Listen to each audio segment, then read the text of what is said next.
Okay, this is the meter MS 8236, and for the USB function, firstly, we can test the temperature. Okay, here is the temperature function. When you use USB function, firstly, you should press real and the USB button for more than 2 seconds. Now, you can see the USB symbol on the LCD.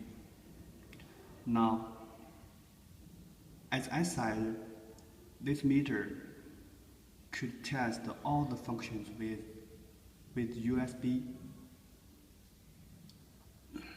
Next, we can test the HFE function.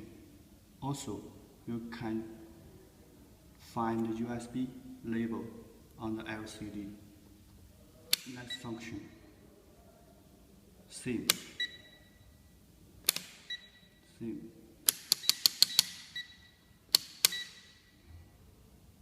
DC voltage, also LCD function, DC, AC.